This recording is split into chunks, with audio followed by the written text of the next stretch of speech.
Next हम लोग इसका डिस्कस करेंगे कि यहाँ का क्लाइमेट कैसा है। तो यहाँ का क्लाइमेट कैसा है? Wet tropical climate.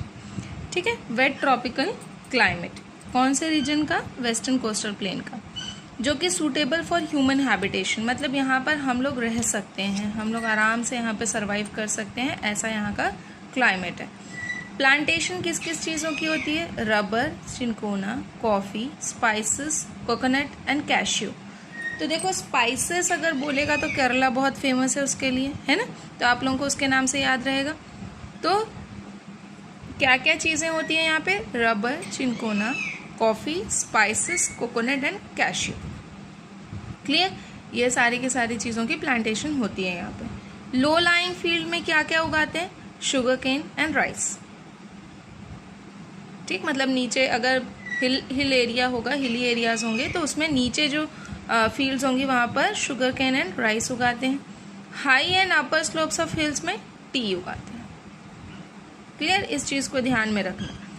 Next, it has long history with the Arab countries. इसके मतलब ये जो हमारा वेस्टर्न कोस्ट है इसकी बहुत पुरानी हिस्ट्री है। हिस्ट्री इन द सेंस ऐसा माना जाता है कि वास्को ड गामा जो है, वास्को डी गामा यहीं आए थे 1498 में। क्लियर? और फिर Portuguese established their trading post and rule in Goa. और पोर्तुगीज यहाँ पर आके अपनी ट्रेडिंग पोस्ट बनाई थी। ट्रेडिंग पोस्ट मीन्स जहाँ से वो लोग सेलिंग एंड परचेसिंग कर सकें, ऐसा उन्होंने एक पोस्ट बनाया था यहाँ पर, जिसको कौन रूल करता, कहाँ पे रूल कर रहे थे वो लोग? कहाँ पे? गोवा पे। ठीक है, तो ये हमारे वेस्टर्न कोस्ट में आता है, इसीलिए वेस्टर्न कोस्ट से हमारी हिस्ट्री बहुत ज़्यादा रिलेटेड है, क्योंकि यहाँ पे अरब कंट्रीज़ के जो वास्को डी गामा है वो भी आए हुए हैं, है ना, और यहाँ पर पोर्तुगीज जो थे वो अपना ट्रेडिंग पोस्ट मतलब ट्रेडिंग सेंटर भी अपना यहाँ पर एक डाले थे। ठीक, नेक्स्ट क्या है? देखो गुजरात प्लेन का भी एक बहुत बड़ी हिस्ट्री है। From Kutch to Saurashtra peninsula and interior plains of Gujarat, यहाँ तक ये फैला हुआ है। ठीक है, Banas, Mahi, Sabarmati, Narmada and Tapti rivers flow here. Kutch and Saurashtra plains semi arid sandy soil is saline, means यहाँ पे नमकीन पानी है ना, क्योंकि समुद्र से लगा हुआ है। It floods and become swampy in rainy season. Rainy season के टाइम पे बहुत ज़्यादा पानी भर जाता है यहाँ पर गुजरात प्लेन में। This region develops rapidly after crude oil and petroleum was discovered here. Crude oil और पेट्रोलियम जैसे ही यहाँ पर फाउंड हुआ, उसके बाद में यहाँ पर बहुत जल्दी ग्रोथ होना स्टार्ट हुआ। क्लियर? हम लोग डिस्कस करेंगे ईस्टर्न कोस्ट के बारे में। ईस्टर्न कोस्ट कैसा है? इस तरफ से है, मैंने आप लोगों को बताया गंगा ब्रह्मपुत्र डेल्टा से लेके कन्याकुमारी तक है। इसकी विड्थ है 160 किलोमीटर्स टू 480 किलोमीटर्स।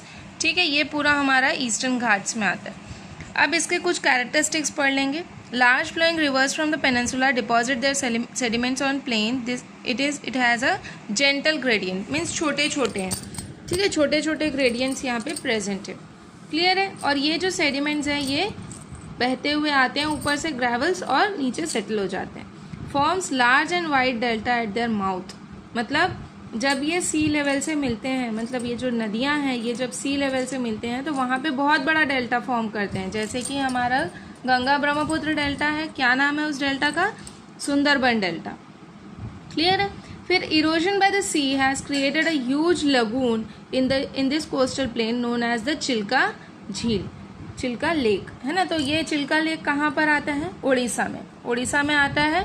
बहुत बड़ा एक एरिया है जो कि सी से इरोजन होके बना है। क्लियर है? तो इसको हम लोग चिल्का लेक बोलते हैं। Deltaic areas sand dumps, example Pulicat lakes. तो डेल्टाइक एरियाज में भी है यहाँ पर, तो एक है वहाँ पर पुलिकेत लेक।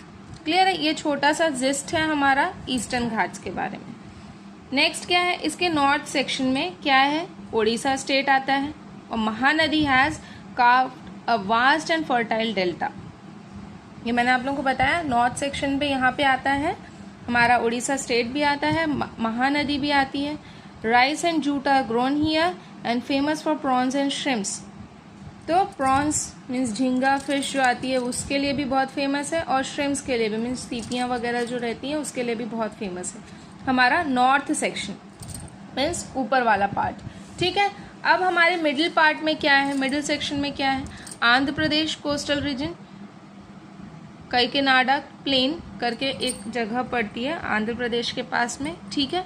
नेक्स्ट है Godavari and Krishna rivers have form large deltas. तो यहाँ भी कौन सा, गोदावरी और कृष्णा, गोदावरी एंड कृष्णा ही बहुत बड़ा डेल्टा फॉर्म करते हैं, क्लियर है। Next is Pulicat lake and Visakhapatnam harbour located here. So यहाँ से रास्ता है आने जाने का, ठीक है। यहाँ पे पुलिकेट लेक भी है और विशाखापट्टनम हार्बर मीन्स यहाँ से वे भी है, सी वे भी है आने का, ठीक है। Next is the southern part. Southern part means south का पार्ट। साउथ के पार्ट में कौन सा रीजन आता है, तमिलनाडु रीजन। कोरोमंडल कोस्ट भी आता है यहीं पर। Kaveri and Pennar river forms delta. देखो अब सभी जगह के डेल्टा में कौन सी रिवर्स है वो ध्यान में रखना। नॉर्थ सेक्शन में हमारी महानदी डेल्टा बनाती है, मिडिल सेक्शन में हमारी गोदावरी एंड कृष्णा बनाती है, एंड सदर्न रीजन में हमारी कावेरी एंड पेन्नार रिवर्स बनाती हैं, क्लियर है। सदर्न रीजन में हमारा जो हार्बर है वो है चेन्नई का, क्लियर। तो तीनों पार्ट का ये डिस्क्रिप्शन है, तीनों चीज़ों को याद रखेंगे आप लोग। Next is the economic and cultural importance of the coastal planes. हमारे इकोनॉमी में क्या सपोर्ट करता है हमारा कोस्टल प्लेन, और हमारा कल्चरल वहाँ से क्या ट्रेंड स्टार्ट हुआ है, वो सारी चीज़ें हमको यहाँ पर पता चलेंगी। फर्स्ट क्या है, these plains are very fertile. अब बहुत ज़्यादा फर्टाइल होने के कारण क्या होगा, यहाँ पे बहुत सारे ट्रेडिशनल एक्ट्स होते हैं, है ना, जैसे कि खेती वगैरह करके और उसके बाद में उसको पूजा जाता है। इस टाइप के ट्रेडिशनल फैक्ट्स बहुत ज़्यादा होते हैं। और यहाँ के कोस्टल एरियाज़ में किस किस चीज़ों का प्रोडक्शन होता है, coconut, betel nut, rubber, banana, spices. Large production of salt क्योंकि यहाँ पे सलाइन वाटर है।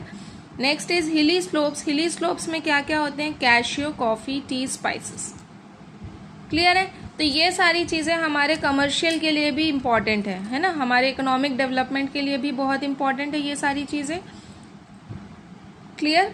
Next is fishing. Fishing is the main occupation of coastal planes areas, है ना। तो कोस्टल प्लेन्स के जो लोग हैं वहाँ के लोगों के लिए फिशिंग बहुत ज़्यादा इंपॉर्टेंट है और वहाँ का मेन ऑक्यूपेशन भी है, मीन्स वहाँ पे सभी लोग ये चीज़ करते हैं।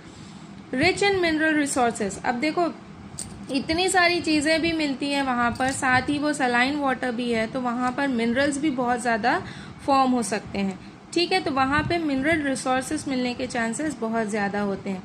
Next, coastal plains are vital for trade and commerce. तो कोस्टल जो एरिया होता है वहाँ से सी रूट बहुत ज़्यादा अच्छे से, बहुत मतलब दूसरे कंट्रीज से आना जाना बहुत ज़्यादा होता है।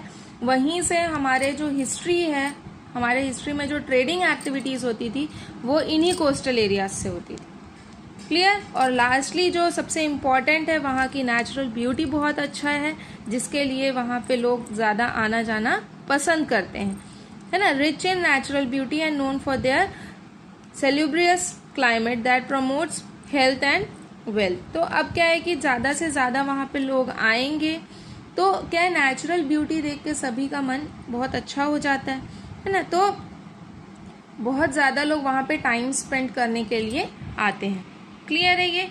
ये हमारे इकोनॉमिक एंड कल्चरल इम्पोर्टेंस है हमारे इंडिया के लिए। नेक्स्ट देखो fishing, fish canning, fish oil extraction, reeling. तो ये सारी चीज़ें फिशिंग एक्टिविटीज़ में होती है। मीन्स फिशिंग को हम लोग फिश को काट वगैरह के उसको कैनिंग में, मतलब कैंस वगैरह में स्टोर कर देते हैं। नेक्स्ट उससे हम लोग एक्सट्रैक्ट करते हैं ऑयल वगैरह, ठीक है। Next is the coastal plains rich in mineral resources use to produce atomic energy. तो कोस्टल प्लेन्स के जो मिनरल रिसोर्सेज जो हमको वहाँ से मिलते हैं वो हमको एटॉमिक एनर्जी जनरेट करने के लिए हेल्प करते हैं, ठीक है। Offshore oil fields found in sufficient quantity. तो ऑफशोर ऑयल्स जो होते हैं जैसे क्रूड ऑयल वगैरह होता है वो हमको वहाँ पे बहुत ज़्यादा मिलता है। क्रूड ऑयल हमको मुंबई हाई आप लोगों ने सुना होगा, ऑफशोर ऑयल फील्ड है वो, ठीक है, मतलब अंदर है वो समुद्र के अंदर। और ऑन शोर डेल्टाइक कावेरी ऑयल फील्ड है, क्लियर। ये ऑन शोर और ऑफ शोर ऑयल फील्ड के नाम याद रखेंगे आप लोग। ऑफ शोर है मुंबई हाई और ऑन शोर है Kaveri, clear. Trade and commerce के लिए हम लोग कौन सी जगह यूज़ करते थे, कंडला, मुंबई, पारादीप, चेन्नई, विशाखापट्टनम, तिरुवनंतपुरम, कोचीन एक्सेट्रा, ठीक है।